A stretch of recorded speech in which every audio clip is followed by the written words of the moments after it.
Vamos lá, irmãos, vamos lá. Então, deixa eu revisar com vocês aqui uma coisa. Eu já falei o tema, né? Quem lembra o que a gente está estudando, né? Quem? Pecados comuns. O que são, Yuri, os pecados comuns? Vê se você lembra. Não precisa responder tudo certo, não, mas tenta lembrar. Vamos ver.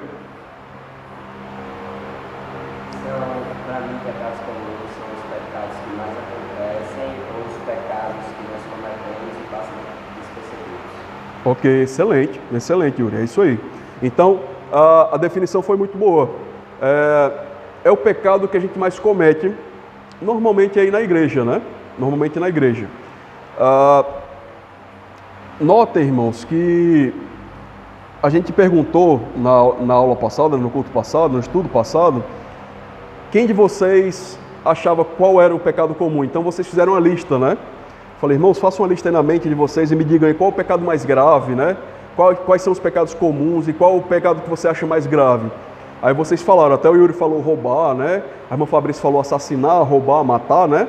Aí eu não sei se os irmãos falaram alguma coisa, mas eu lembro que pessoas falaram coisas diferentes. Falou assim, a irmã Cleuda falou, acho que aborto, não foi? Alguma coisa assim, não sei se foi você. Pedofilia. Aí eu não sei se foi o Francisco, alguém falou aborto. Então matar, roubar. Então, note que o aborto também é uma forma de assassinato, não é? É um assassinato de criança indefesa no ventre. Tem um país agora, não sei se foi a Colômbia, eu acho que foi, que ela aprovou aborto, não sei se foi a Colômbia, foi um país aqui da América do Sul, nosso vizinho do Brasil. Eles aprovaram aborto de crianças até 6 meses de idade. Então, imagina, um menino com 6 meses, eu tenho primos, pessoas da minha família que nasceu com 7 meses. Aí ficou um tempo na incubadora, né, na UTI, no hospital, mas está aí bem. É um ser humano hoje completamente saudável, formado, fez faculdade, trabalha, completamente íntegra, assim, boa de saúde, né? Com a saúde bem estabelecida, bem saudável. Então, 6 meses já é um bebezinho, com tudo já completo, né? Então, abaixo disso, pode abortar à vontade, até 6 meses. Eu só não lembro qual foi o país. A Argentina eu sei que aprovou, mas eu não sei se foi a Argentina. Eu acho que foi Colômbia ou Equador, alguma coisa assim. Bom, mas é um assassinato, né? Aborto é assassinato. Bom, irmãos, então vocês falaram essa lista. E eu levei vocês a pensar em pecados que não são tão graves, né? Diante de Deus e dos homens. Então, a gente viu que Deus considera, de certa forma, o pecado com alguns níveis diferentes, né? Então, Deus vai cobrar mais do assassino, daquele que cometeu mais crueldade contra o outro, de forma mais severa. Ele vai cobrar mais caro por isso. E parece que Deus tem esse nível, né? Ele considera alguns pecados mais graves que outros. A Bíblia, a gente viu alguns textos que mostram isso na semana passada. E eu falei dos pecados comuns, que é aquele pecado que ninguém percebe, como o Yuri falou, que está no nosso cotidiano, no nosso dia a dia. Por exemplo, as mentirinhas, né? A que a gente chama de mentira branca, as fofoquinhas. Aí você chega para falar assim, irmão, não pode fofocar. E fala, não, pastor, eu estou pedindo oração. Eu estou conversando ali com o Nevaldo, mas não estou fofocando do João para o Nevaldo. Eu estou só pedindo para ele orar, entendeu? Aí é nesse sentido. Então a gente acaba fofocando um pouco, né, no pedido de oração. A gente acaba deslizando, aproveita até e fala mal um pouquinho do irmão lá, do meu parente. Você dá uma, né? Aproveita para descascar um pouco, né? Eu vou pedir oração aqui, mas fulano não presta, fulano faz isso. Mulher, ore por ele, por favor. Aí tá bom, eu vou orar, né? Mas assim, não precisava ter descascado o pobre, né? Falado mal da pessoa. Então, a gente faz isso, são pecados comuns. E normalmente a gente aceita, você não sente que está pecando. A gente tratou disso na aula passada aí. Você não sente que está pecando às vezes. Por exemplo, um exemplo bem prático disso, quando você se ira com alguém, geralmente a gente assume que errou, que agiu até com rispidez, mas você não fala que é pecado não. Se o pastor ou outra pessoa da igreja fala assim, o irmão pecou contra o outro irmão, você fala assim, não, eu só tratei ele de maneira deselegante, assim, mas eu não pequei não. Assim, eu cometi um erro, um deslize, né? Mas não foi um pecado. Porque a gente entende que pecado é só o que cometem aí fora. É só o assassinato, o aborto, né? O furto, o roubo, né? A gente tem que pecado é só essas coisas. E é essas pequenas coisinhas que a gente erra no dia a dia, na igreja, em casa, no trabalho. Sabe aquele seu chefe manda você fazer alguma coisa, você vira para o seu amigo e fala assim: eu não suporto fulano. Se eu pudesse, eu sumia com ele. E tem alguns que falam assim: se eu pudesse, eu matava fulano, né? Você fala da boca para fora, né? Às vezes, mas é pecado, né? Você está praguejando, né? Esbravejando contra alguém, agindo com ira, de maneira belicosa, né? Tendo problemas de cunho, de relacionamento aí com a pessoa, dificuldades assim, você acaba tratando a pessoa com ira, com ódio até às vezes. Então, esses são os pecados comuns, e é ele que eu quero tratar com vocês nessa série de estudos. Mas hoje, eu quero fazer uma pergunta para vocês, e essa é a nossa introdução. Eu quero perguntar para você, o Nevaldo, Cleuda, Fabrício e Yuri, Lígia e o Telzinho que já está dormindo, mas eu quero perguntar para vocês, quem é, olha a pergunta, hein? Presta atenção. Quem é o maior pecador que vocês conhecem? Ok, excelente. Eu não sei vocês, mas quando você se faz essa pergunta às vezes, você pensa em outra pessoa. Na sua mente, vem um flash de uma pessoa. É ou não é verdade? Às vezes vem a imagem bem rápida assim. Aí você corrige e fala: opa, não, o maior pecador sou eu, mas eu pensei em fulano primeiro. Não, tudo bem. Eu acredito, irmão, mas assim, muitas vezes a gente faz isso no dia a dia, né? Isso. O maior pecador que eu conheço na minha família, você pensa: é fulano. Fulano é troncho, né? Fulano não tem jeito. Aí você esquece até que você é pecador nessa hora. Mas essa... Pode falar. Então, mas essa é a pergunta que eu quero que vocês se façam hoje. Qual é o maior pecador que você conhece? E a resposta foi excelente: eu sou o maior pecador. Então, eu quero trazer alguns exemplos para vocês hoje, da Bíblia, que vão deixar esse tema mais claro para a gente. A gente vai trabalhar melhor essa pergunta: quem é o maior pecador que eu conheço? Então, eu quero que vocês abrem Efésios, capítulo 3, versículo 8.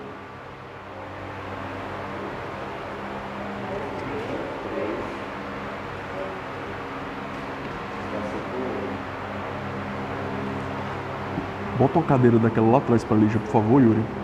Ali perto da porta. Obrigado. Capítulo 3, versículo 8.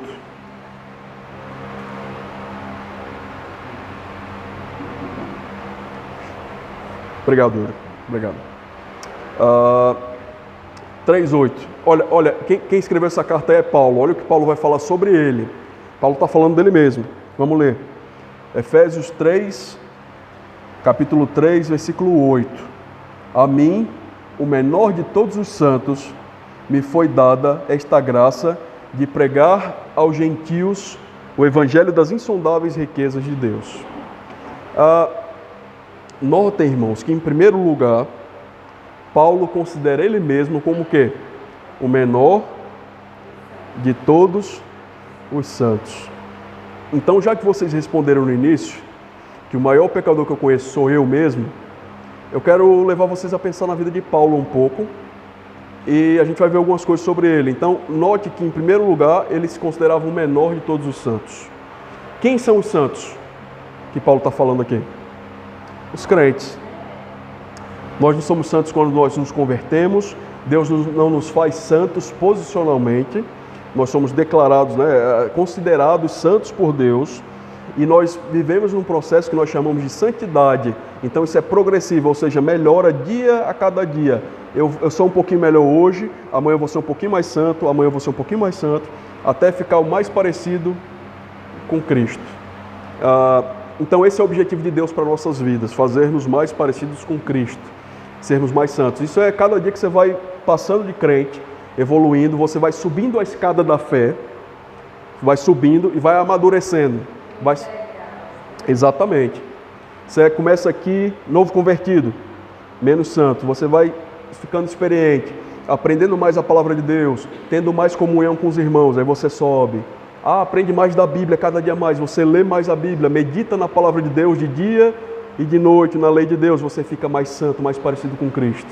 Você vai deixando os pecados antigos para trás, o mau comportamento, as imoralidades, você fica mais parecido com Cristo. Isso é uma progressão, ela começa de baixo para cima e vai andando. E você vai nisso a vida inteira. Às vezes tem altos e baixos, né? Você cai um pouco, fraqueja, aí volta, comete um pecado, aí vai. Mas o crente, ele nunca deve estar estável, né? Parado. Ele tem que sempre estar subindo. Mesmo que hajam percalços, quedas, dificuldades, ele está cada dia mais parecido com Cristo. Cada dia se arrependendo mais dos seus pecados. Então, Paulo considera que ele é o menor de todos os santos. Ele fala isso aqui para a gente.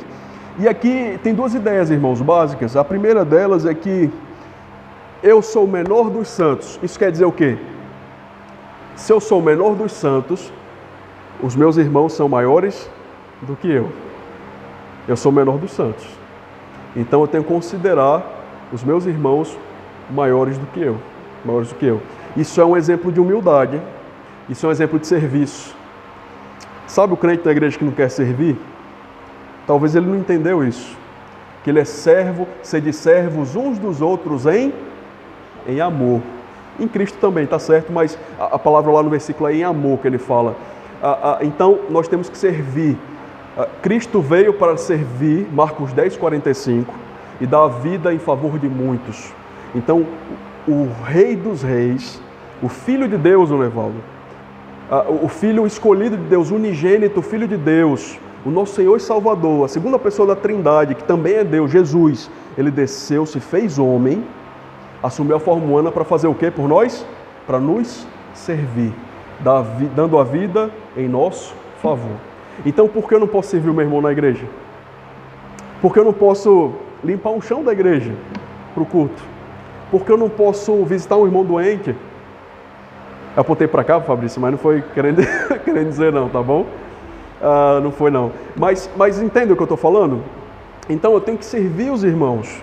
E servir às vezes é dar meu tempo, é dar meu esforço. Não é só dar dinheiro quando o meu irmão precisa. Muitas vezes não é de dinheiro que as pessoas precisam. É de um ombro amigo para chorar. É de um bom conselho, Nevaldo. Quando um amigo seu, um crente da igreja, chega assim e fala alguma coisa para você. Rapaz, a gente está estamos tentando tomar uma decisão na nossa vida. Às vezes ele quer ouvir de você um bom conselho, um conselho bíblico. Yuri chega para mim e fala, pastor, eu estou pensando aí no que eu faço de faculdade, está tão difícil. Ele está querendo dinheiro meu? Não. Ele quer ouvir o quê? Uma palavra de conselho, uma palavra que faça bem ao coração dele, talvez um trecho bíblico. Yuri, não andeis ansiosos quanto que haveis de comer e beber, basta cada dia o seu mal. Não fique ansioso com isso. Coloque diante de Deus as suas ansiedades, as suas preocupações. Descanse em Deus. Aí ele vai, tá bom, eu vou tentar. E com isso eu ajudei o meu irmão. Então, é um jeito de eu considerar meu irmão até superior a mim. É servi-lo, é amá-lo, é honrá-lo, não tratá-lo com desdém ou com grosseria, né? Com os pecados comuns, não falar mal dele. É considerar que ele é melhor que eu, porque eu sou o menor de todos os santos. Eu aprendo isso com Paulo. Então, e eu também aprendo aqui, como eu falei, né? Eu já falei antes e vou repetir, ele é servo de todos e de Cristo também. Eu quero ler para vocês uma passagem aqui de um livro de um pastor chamado Warren Wiersbe. Difícil esse nome, né? Mas ele tem uma série de comentários excelentes. E meu plano é um dia comprar para ter aqui na igreja. Vamos ter aqui. Vamos ver se a gente consegue botar para frente o plano de ter uma bibliotecazinha da igreja, para que todos os irmãos possam vir, tirar xerox de um livro, para levar para casa e ler alguma coisa, ou para ler aqui mesmo, vir ler à tarde. Não estou fazendo nada em casa, vem para a biblioteca estudar. Quem sabe, né? Esse é um plano meu para o futuro, é verdade. Tá longe ainda, né? Vocês devem pensar assim, se empolgue muito não, pastor, mas é um plano futuro, eu quero fazer isso. Se Deus abençoar, a gente vai fazer, tá bom? Pela graça de Deus, dependendo dele a gente faz. Então, o Wiersbe diz o seguinte, eu tenho esses livros aqui lá em casa, no computador, né? Ele se considerou, falando de Paulo, Paulo se considerou menor do que todos os santos. O nome Paulo significa pequeno no latim. Então Paulo significa pequeno. E talvez Paulo adotou esse nome porque percebeu o quanto insignificante ele era. Ele talvez percebeu isso, ele adotou o nome Paulo. O nome original de Paulo era Saulo, não é? Mas depois lá em Atos há uma mudança, ele passa a se chamar Paulo, não porque ele quis mudar, mas era só o nome latim de Saulo, era Paulo. E por incrível que pareça, isso acaba significando, o significado da palavra Paulo em latim, em português, né, traduzindo, é pequeno. Então, nada melhor, né? O maior pregador do Evangelho, talvez missionário do Novo Testamento aos gentios, somos nós, não judeus, tinha um nome que significava pequeno e se considerava o menor de todos os santos. Olha que legal, né? Interessante, né? Então, ó, Wisby diz assim, ele se considera o menor de todos os santos e ele se chamava o menor de todos os apóstolos. Lá em 1 Coríntios capítulo 15, 9, ele disse que era o menor de todos os apóstolos. Então tinha os 12 lá. E ele falou, eu sou menor do que todos eles. Sou menor do que todos eles. Mas pelo menos era um apóstolo, o que é mais do que nós podemos reivindicar. Então ele era o menor de todos os apóstolos, é verdade, mas nós nem isso a gente é apóstolo. A gente não pode reivindicar isso para nós, eu não posso dizer que eu sou um apóstolo. Então ele ainda era maior do que nós, digamos assim, né? Mas ele se considerava menor, mesmo assim. Aqui ele se chama não o último de todos os santos, mas o menor. E mais tarde se denomina o principal dos pecadores, a gente vai ler esse texto. Ele diz que ele é o principal dos pecadores. Olha que interessante que o Wisby falou, só essa frase.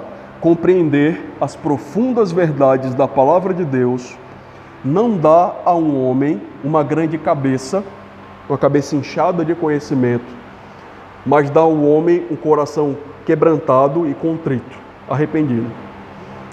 No seminário, a gente tinha muita coisa assim que dizia o seguinte, alguns pastores e professores falavam o seguinte, não adianta você passar 4, 5 anos aqui estudando e sair com a cabeça inchada, cheia de conhecimento, e não tem a palavra de Deus no coração. Não adianta você se tornar um estudioso da Bíblia para ensinar a palavra de Deus e ser frio por dentro. Então a palavra de Deus ela tem que me modificar, me alterar, falar comigo antes de falar com os irmãos. Quando eu estudo, essa mensagem tem que me mudar. Ela tem que falar ao meu coração, me nutrir antes de eu trazer para os irmãos e nutrir os irmãos com a palavra de Deus. Então, é muito fácil você tornar o estudo da Bíblia mecânico. É por isso, irmãos, que eu não gosto tanto. Tem o seu valor fazer aquele estudo anual da Bíblia, né? Aquela leitura anual. Tem o seu valor, a leitura sequencial anual da Bíblia. Porque você fica com a ideia panorâmica de toda a Bíblia, né? E você vai poder dizer que leu a Bíblia uma vez toda, pelo menos na vida, né? Mas às vezes isso vira mecânico. E eu diria que na maioria das vezes, você lê hoje Gênesis 1, Gênesis 2, Gênesis 3, Gênesis 4, Gênesis 5. Quando chega lá em Levítico,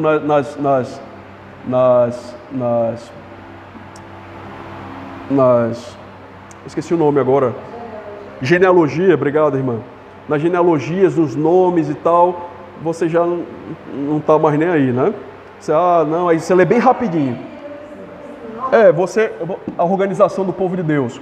Lá em Deuteronômio, não, Número, eu acho, que ele fala que a tribo de Dan ficava no norte, depois a tribo tal ficava no sul, e você vê, você fala, para que eu estou lendo isso? E aí você lê bem rapidinho para passar rápido, você não está aprendendo nada, você está fazendo devocional de maneira mecânica. Então, por isso que é importante fazer um devocional acompanhado de um livro de estudo, às vezes. Que o livro de estudo lá, o comentário, o livro de estudo, ele vai te explicar o que a Bíblia está dizendo, ele vai trazer aplicações para a sua vida. Que é o que a gente faz aqui, né? A pregação é isso. Nós estudamos o texto e eu aplico para as nossas vidas e os irmãos vão sair daqui sabendo o que tem que fazer, o que tem que saber, como eu tenho que viver como crente. Então é isso. Então note que o resultado de saber bem a Bíblia não é ter a cabeça grande, mas é o teu coração contrito, pequenininho apertado, pequenininho apertado. Então, quando você vê um homem muito sábio, teologicamente falando, um pastor muito cheio de título, um doutor em teologia, e ele trata mal os seus irmãos na igreja, ele não sabe servir o próximo, quer dizer que ele não está aprendendo nada. Isso não está mudando a vida dele, o coração dele. A palavra de Deus não está transformando o seu ser, a sua vida. Então, qual a aplicação para nós aqui, dessa parte? Irmãos, eu não consigo ser um bom servo de Deus e do meu irmão se eu não conhecer bem a Bíblia. Eu não consigo. Então, quanto mais eu conheço a palavra de Deus, mais esse conhecimento tem que me humilhar. Tem que dizer, olha, eu sou pecador mesmo. Eu preciso de Deus mesmo. Eu não sou ninguém, é por isso que eu estou aqui aprendendo de Deus. É por isso. Então, você tem que ter isso na sua cabeça, na sua mente. E é por isso que você tem que ter sede, fome da palavra de Deus. Para se tornar cada dia mais parecido com Cristo. Com Cristo. Então, Paulo era esse homem, ele se considerava o menor de todos os santos. Vamos abrir lá em 1 Timóteo, capítulo 1. Abram lá, 1 Timóteo, capítulo 1.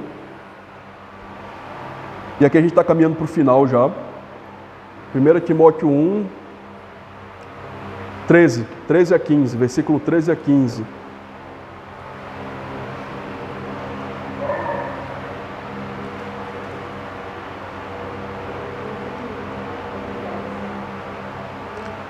Primeiro Timóteo é mais lá no final da Bíblia.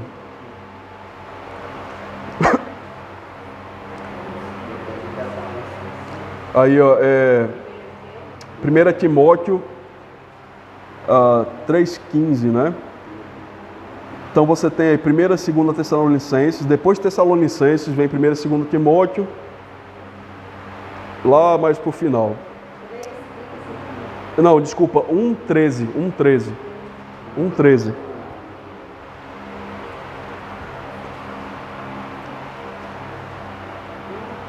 Colossenses, depois de Colossenses vai ver 1ª Tessalonicenses, 2ª e 1 Timóteo.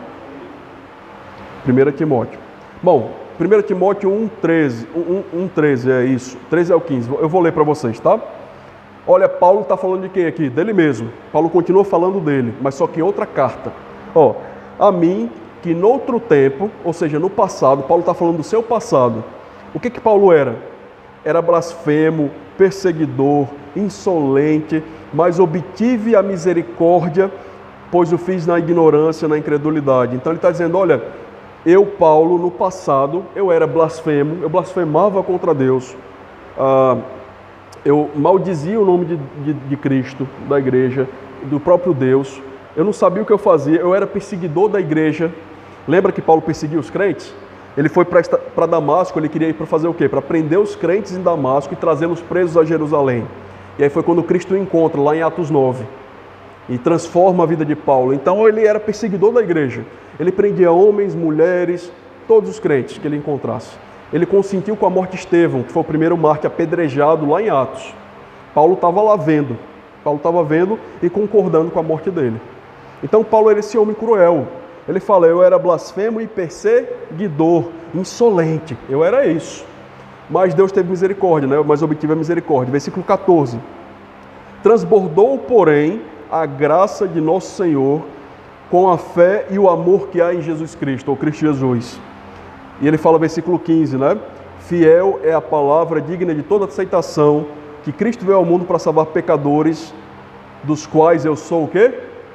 O principal. Irmãos, olhem a visão de Paulo com relação ao seu pecado e quem ele era. Paulo era o quê? Apóstolo. Ele era um dos apóstolos de Cristo. Ele foi comissionado pelo próprio Deus, pelo próprio Cristo, para fazer a obra. Paulo havia, Yuri, nessa época aqui, fundado algumas igrejas já. Várias igrejas. Paulo era um grande missionário, pregador da palavra de Deus. Ele poderia ter dito aqui, eu sou o missionário Paulo, me respeitem. Eu sou o missionário Paulo, quem fundou diversos trabalhos em Mossoró. Ele podia ter falado isso. Mas ele fala, eu sou Paulo, e Cristo me salvou, pelo amor de Jesus eu fui salvo.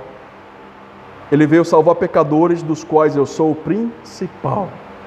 Notem, irmãos, que a nossa reação normalmente é como eu falei no começo. Meu vizinho é o maior pecador, eu não. E a reação dos homens cheios do Espírito Santo, cheios da vontade de Deus, né? Fazendo a vontade de Deus, homens cheios de Deus, em comunhão com o Senhor, qual é a reação normal deles diante do pecado? Eu sou o maior dos pecadores. É o que Paulo falou. Então, você quer saber se alguém é cheio do Espírito Santo? Está aí um teste que o mundo moderno não faz.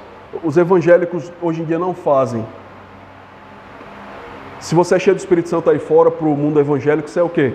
Você fala em língua, você é batizado pelo Espírito Santo, fala em língua, você rodopeia no chão, você dá profetada, né? Profetiza. Mas ninguém fala isso. Em primeiro lugar, uma pessoa cheia do Espírito Santo, ela tem plena consciência que ela é totalmente pecadora. Você olha para uma pessoa que é cheia do Espírito Santo e tem a plena consciência do pecado, você chega a se sentir mal, que você fala assim, rapaz, eu não tenho noção do meu pecado como fulano tem do dele. Eu queria sentir que eu sou mais pecador que eu sou, porque eu sei que eu sou ruim, eu sei que eu sou pecador, mas parece que às vezes eu nem ligo para isso, né? Eu nem lembro disso no meu dia a dia. Mas note Paulo, o grande apóstolo Paulo, apóstolo dos gentios, fundador de igrejas. Eu sou o maior dos pecadores. Então o vizinho de Paulo não era mais pecador que ele. Não era o irmão da igreja, sabe? Não rolava acusação assim, não acontecia acusação. Ah, o fulano é mais pecador do que eu. Não, Paulo falava, eu sou o maior dos pecadores. Eu sou mais pecador. Eu sou o principal. Então, enxergar pecados nos outros e me esquecer dos meus não é a melhor coisa a se fazer. Eu tenho que olhar para mim às vezes. Às vezes não, sempre, né? Eu tenho que olhar sempre para mim e pensar nos meus pecados. Notem, irmãos, também, mais uma coisa aqui, uma observação, para a gente concluir. Ele não fala que ele foi o principal dos pecadores no passado. Ele fala que ele é o principal dos pecadores no presente. Então ele não está enxergando lá os pecados que ele cometeu quando era descrente. Não, ele está falando aqui dos pecados, das dificuldades que ele tem quando crente ainda. Então não só o meu passado foi cruel, mas eu continuo um grande pecador, mesmo sendo salvo por Deus, mesmo tendo sido justificado pela fé em Cristo. Mesmo assim, eu continuo o maior dos pecadores. Irmãos, foi essa ideia que mudou a igreja, no que eles chamam de grandes avivamentos da história da igreja. Os grandes avivamentos eram recheados da noção de pecado.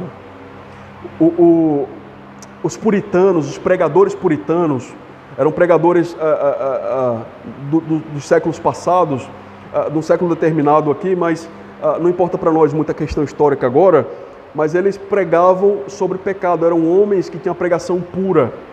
E você ouvia os seus sermões, né, suas mensagens, e era recheada da noção de pecado. Dizem que Jonathan Edwards, o grande pregador, quando ele pregou o sermão dele intitulado Pecadores nas mãos de um Deus irado, diz que ele leu o seu sermão para a igreja lotada. Dizem, eu não sei se é verdade, mas dizem, eu não duvido nada, que as pessoas se seguravam nos bancos com medo de caírem no inferno. Direto. Porque tamanha foi a noção de pecado que ele passou naquele sermão para eles. E os irmãos da igreja sentiam que eles eram pecadores e que a qualquer momento eles poderiam ser condenados. Então imagine isso. Então os grandes avivamentos da história da igreja foram marcados pela a consciência plena de que nós somos pecadores. Pecadores. E essa é uma verdade, irmãos. Lembra lá de Isaías capítulo 6? Quando viu o trono de Deus, eis o Senhor sentado no alto sublime trono, e ele fala o quê? Ai de mim, porque eu sou homem de impuros lábios, e eu habito no meio de um povo de lábios impuros. Ai de mim, essa expressão tem muita força no hebraico. Ele falou, coitado de mim, miserável. Lembra lá do publicano? Jesus conta lá em Lucas 18, o publicano bate no peito, o fariseu orava e falava, eu vou ler aqui para vocês, o fariseu posto de pé orava de si mesmo desta forma, ó Deus, graças te dou porque não sou como esses homens. Os demais homens roubadores, injustos, adúlteros, né? Ele agradecia a Deus porque ele não era como um adúltero, um ladrão. Ai, obrigado a Deus porque eu não sou como eles. E o publicano, estando de pé lá do lado, Sabe como ele orava a Deus? O publicano era uma raça odiada, era uma profissão, eles cobravam impostos. Quem lembra na Bíblia quem era publicano aí? Mateus. Eles cobravam imposto do próprio povo judeu para os romanos. Então seu povo os odiavam. Eles eram a pior espécie de gente para o povo judeu. Eles eram uma espécie de traidor, né? Porque eles cobravam dinheiro do seu povo, tiravam dinheiro do seu povo para dar para os romanos. Então, o fariseu, que era o mestre da lei, mais considerado em Israel, dos judeus, ele orava: Deus, obrigado porque eu não sou igual fulano, porque eu não sou igual Yuri, mentiroso, porque eu não sou igual a Fabrícia, que comete os pecados terríveis. Ele orava assim. Será que tem gente na igreja que ora assim? Eu acho que tem, né? Em algumas igrejas tem gente que ora assim. É um exemplo para a gente não seguir. Mas é o publicano, que ninguém gostava dele. Como é que ele orava? O publicano, estando de pé longe, não ousava nem levantar os olhos para o céu. Ele não tinha nem coragem de olhar para o céu, na direção de Deus, assim, de tão contrito de coração que ele estava quebrantado. O que ele falava?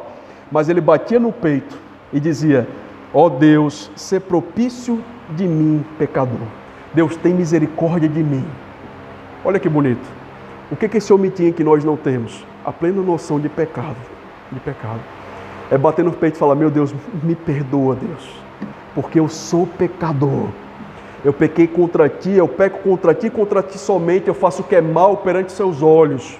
E eu não faço isso roubando, como o publicano falava, nem adulterando, nem roubando, nem falando mal, nem abortando, nem nada desses pecados grandes que nós vemos aí fora. Mas eu faço isso quando eu minto na igreja, quando eu falo mal do meu irmão. Eu sou pecador, Deus. E bate no peito e confessa a Deus. Confessa a Deus que você é pecador. É isso que o publicano fazia. Ser propício de mim, pecador. Ser propício de mim. Deus, misericórdia. Misericórdia. Porque eu sou terrível. Eu sou pecador. Eu acho que era Lutero que falava, ou Calvino: pecador é meu nome, pecador é meu sobrenome. Esqueça Alexandre, esqueça Mosca. Eu sou pecador, antes de tudo. Então, é bom a gente lembrar dessas coisas, né? Ah, eu sou fulano de tal. Puxa, eu sou médico tal. Eu sou pastor. Eu sou diácono da igreja. Mas antes de tudo, você é um grande pecador, miserável. Pecador. Então, nota, irmãos, é isso. Paulo tinha essa noção. Os puritanos tinham, grandes homens da história da igreja tinham essa noção de pecado todos os dias na sua vida. Isso deixava o coração deles quebrantado, contrito. E eles serviam a Deus lembrando disso todos os dias. Ai de mim, ai de mim. Então é isso. Então, aplicação final aqui, lição final. O que cura? Qual é a cura para o maior pecador que nós conhecemos? Quem é o maior pecador que eu conheço? Eu mesmo. Então, qual é a solução, Alexandre, para isso? Qual é a solução? Sabe qual é a solução, né, Valdo? Para o meu maior problema? Sabe, Yuri? Qual é a solução? O Evangelho. Cristo morreu pelos nossos pecados. Por que isso é a solução para nós, mesmo nós crentes, que já cremos em Cristo? Por que isso é a solução para os meus pecados do dia a dia? Os pecados comuns, os pecados que nós dizemos que são os pecados pequenos, imperceptíveis. Por que a solução? Porque eu tenho a plena consciência pelo Evangelho que eu sou pecador. É olhando para a vida de Cristo e pelo que Deus fez por mim, para a vida de grandes homens de Deus, que eu falo assim: eu não sou ninguém. Deus, eu não mereço o seu perdão, mas o Senhor me deu. Eu não mereço salvação, mas o Senhor me deu o seu perdão. É olhando para o Evangelho, pelo que Cristo fez por mim, que eu tenho essa noção.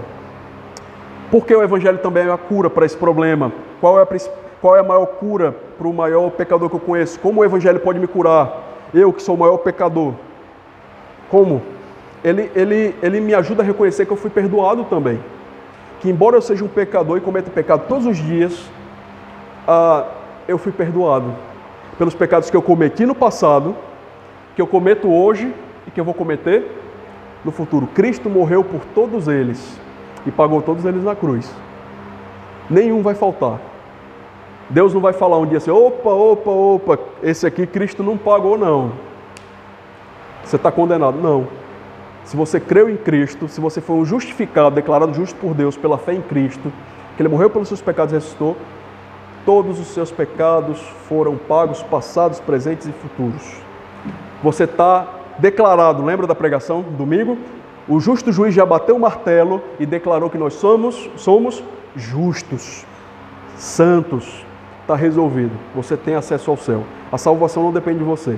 Então descanse nisso. Lembre sempre que você é pecador, o maior deles. Mas também lembre sempre que Deus te deu perdão. Isso vai te ajudar a ser mais humilde. Vai te ajudar a ter menos orgulho, né? Ser mais humilde. Vai ajudar a ser um servo melhor dos outros, dos irmãos. No momento de dificuldade, você vai lembrar da salvação. Você vai lembrar que você sofre por causa do pecado. Meu Deus, eu sei que essa doença terrível é por causa do pecado. Sei que eu estou passando essa dificuldade na vida porque o pecado entrou no mundo e destruiu a humanidade e a criação de Deus. Mas eu tenho um consolo. E qual é o meu consolo? É a salvação. Então o Evangelho me mostra o meu maior problema e me dá a solução para esse problema. Então lembre-se do Evangelho. E acima de tudo, irmãos, o último ponto. Confessem os seus pecados comuns. Confessem. Se confessarmos os nossos pecados, é só assassinato aqui que João está falando? Não.